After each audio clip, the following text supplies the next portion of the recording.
दोस्तों इस पाषाण युग में जहाँ पर आप देख रहे हैं स्कैल्पिंग और साथ में कोविड ब्रेकडाउन और साथ साथ में सेमीकंडक्टर शॉर्टेज, इसके चलते भी हमारे प्यारे एनवीडिया ने एक और नया कार्ड लॉन्च कर दिया जो कि है RTX 3080 Ti। और आपको पता ही है कि आजकल जो शिपमेंट्स हैं वो कितने सफ़र कर रहे हैं, कुरियर भी ढंग से नहीं हो पा रहे हैं, लेकिन I find my self lucky enough कि मेरे को मिल गया है ये कार्ड हैंड्स ऑन के लिए। और आज के इस वीडियो में RTX 3080 Ti मेरे पास आ रखा है। बात करेंगे इस कार्ड के बारे में, क्या परफॉर्मेंस है, मेरे हिसाब से सेंसिबल ऑप्शन है लेना या नहीं है। सो वीडियो को पूरे एंड तक देखिए और कहीं मत जाइएगा। We will be right back. आज ही बाय कीजिए अपने लिए परफेक्ट गेमिंग या फिर प्रोडक्टिविटी पीसी। विजिट कीजिए www.techdreams.co.in और यहाँ पर जाकर आप चूज कर सकते हैं हमारे प्री बिल्ट ट्रिक्स में से, या फिर आप कस्टमाइजेशंस के लिए नीचे दिए गए नंबर पर कॉन्टैक्ट कर सकते हैं।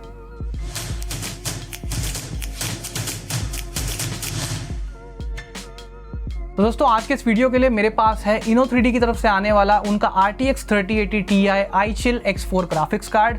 तो सबसे पहले बात करते हैं कि ये कार्ड कहाँ लाए करता है, मतलब कि this is just a filler card जो कि एनवीडिया हमेशा से अपने सेगमेंट्स में निकालता हुआ आया है। RTX 3080 और RTX 3090 के बीच के गैप को फिल करने के लिए RTX 3080 Ti को लॉन्च किया गया है। अब जैसा कि मैं आपको हमेशा से बताता आया हूँ कि मेरी नज़रों में RTX 3090 was never a gamers card, मतलब कि जो 3090 है वो उन प्रोफेशनल्स के लिए है जिनको उतनी कॉम्पिटिशनल पावर की ज़रूरत है और उतनी ज़्यादा VRAM का वो बेनिफिट उठा सकते हैं। तो इसीलिए RTX 3090 को मैंने आज तक कभी नहीं बोला कि वो गेमर्स के लिए बना है, और ये कार्ड उन लोगों के लिए है फॉर एग्जाम्पल जो कि गेम डेवलपमेंट में हो या इस तरह के क्रिएटिव प्रोफेशनल्स हो जो उसका फायदा उठा पाए। लेकिन कमाल की बात यहाँ पर यह है कि RTX 3080 Ti और RTX 3090 are really similar in terms of specs की यहाँ पर कुछ बात कर ले तो यहाँ पर आपको 10,240 CUDA कोर्स जो है वो दिए जाते हैं।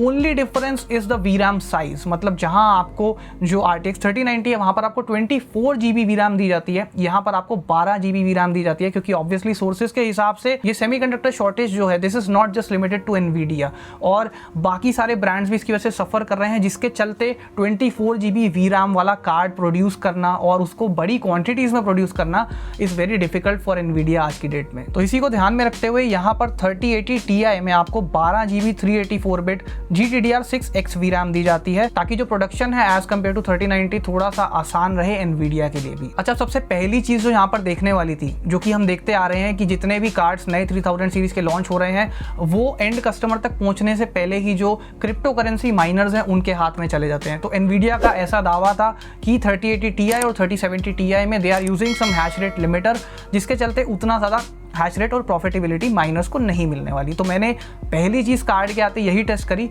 एंड येस जो कार्ड का हैश रेट है it is close to 60 mega hash per second, which means कि अगर एक माइनर जो है वो एक 3060 Ti या 3070 भी ले लेता है तो उसको इसका नियर बाय हैश रेट ही मिलता है। तो उससे एक्स्ट्रा पैसे स्पेंड करने पहली बात उनके लिए सेंसलेस है। दूसरी चीज़ यहाँ पर जो पावर कंजम्पशन है वो भी as compared to 3070 and 3060 Ti काफ़ी ज़्यादा है, जो एक और पॉइंट बना देता है इसको माइनिंग के लिए सेंसलेस होने में। तो येस वी कैन एक्सपेक्ट कि ये कार्ड शायद से एंड यूजर्स के हाथ में सीधा जा सकता है और माइनर्स इसको एक सेंसिबल चॉइस कंसीडर नहीं करने वाले। अब जल्दी से गाइस चलते हैं मेन पार्ट पर, जो कि है बेंचमार्किंग की कार्ड के रिजल्ट्स क्या आते हैं। इसके बाद में मैं आपको डिटेल में बताऊंगा कि मेरा इस पे क्या व्यू है, मेरे पॉइंट्स क्या हैं और मेरे हिसाब से लेना चाहिए या नहीं लेना चाहिए, बिल्कुल क्लियर कट भाषा में। सबसे पहले मैं आपको टेस्ट ट्रिक के बारे में बता देता हूँ। यहाँ पर मैंने यूज किया है इंटेल का Core i9-10900 के processor along with my ASRock Z590 steel legend motherboard, और साथ ही में 32 GB Corsair की डोमिनेटर प्लैटिनम मेमोरी जो कि क्लॉक्ड है 3200 मेगाहर्ट्ज पर। जल्दी से कुछ गेम्स को बेंचमार्क कर लेते हैं 4K रेजोल्यूशन पर, क्योंकि 3080 Ti is actually meant for 4K gaming, तो उसका जो ऑडियंस है वो वही रहना चाहिए। तो 4K गेमिंग बेंचमार्क्स की तरफ जल्दी से नजर डालते हैं। साथ ही में 3080 के कंपैरिजन में ये कैसा है उसके बारे में भी बात करेंगे, क्योंकि ऑलरेडी मैं उस कार्ड को टेस्ट कर चुका हूँ और उसके नंबर्स मेरे माइंड में हैं क्लियर। तो मैं आपको बताऊंगा कि परफॉर्मेंस में कितना डिफरेंस आपको एक्चुअली में देखने को मिलने वाला है।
इट्स टाइम फॉर सच का सामना part 2।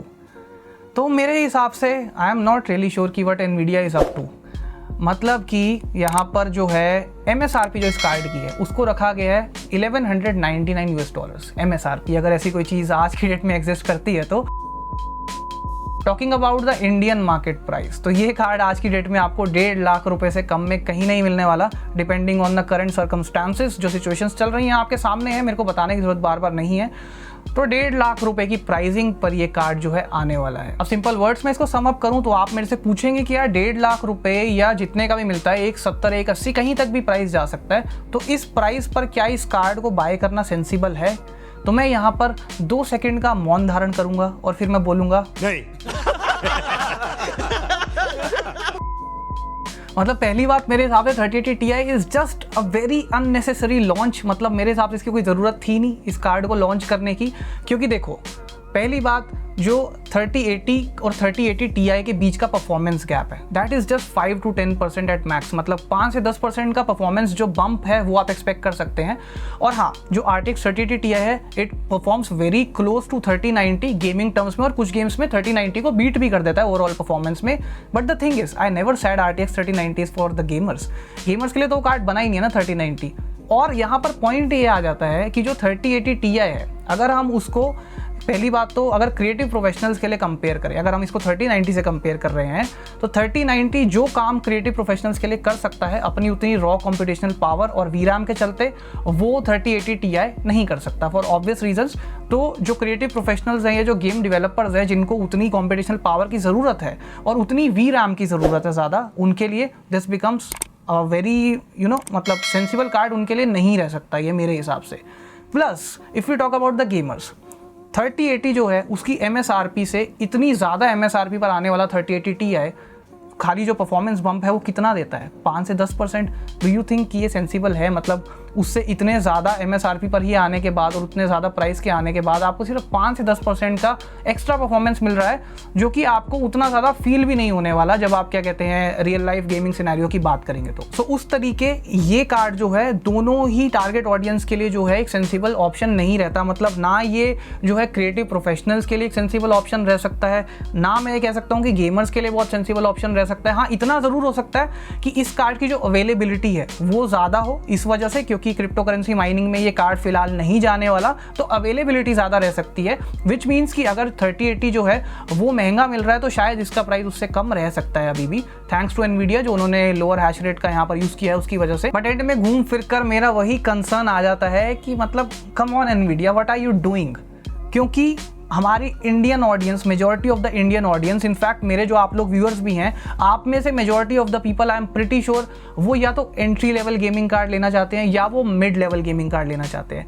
But Nvidia is completely ignoring that part. ना 3060 अच्छी प्राइसिंग पर आ रहा है, ना 3060 Ti आ रहा है, ना जो अपने 16 सीरीज के कार्ड थे उनका कोई ऑल्टरनेटिव आ रहा है, ना वो अच्छी प्राइसिंग पर आ रहे हैं।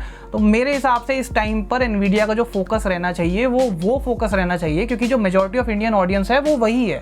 70% से भी ज़्यादा लोग जो इंडिया में हैं they look for a entry level और a mid tier graphics card, उनकी तरफ फोकस ज़्यादा रहना चाहिए। मतलब छोड़ दो ये अननेसेसरी लॉन्चेस जो हैं, इनके बजाय वहाँ पर फोकस करो ना जहाँ पर ज़रूरत है इस टाइम पे एक्चुअली। सो ठीक है, मैं सम अप ऐसे ही करूँगा वीडियो को। Although this is a good card, मैं ये नहीं कह रहा कार्ड बुरा है, कार्ड का परफॉर्मेंस अच्छा नहीं है, this is a really good card.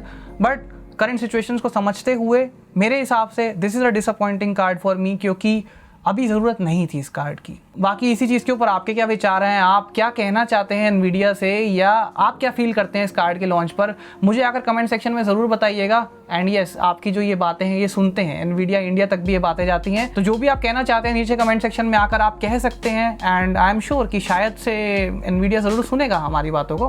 बाकी ये थी आज की वीडियो आपको पसंद आई है तो वीडियो को करें लाइक, साथ से शेयर करें, सब्सक्राइब करें मेरे चैनल को और दबाएं बेल आइकन को भी, ताकि आपको मेरे वीडियो का नोटिफिकेशन आए सबसे पहले। तो मिलते हैं अगली वीडियो में, टिल देन चीयर्स।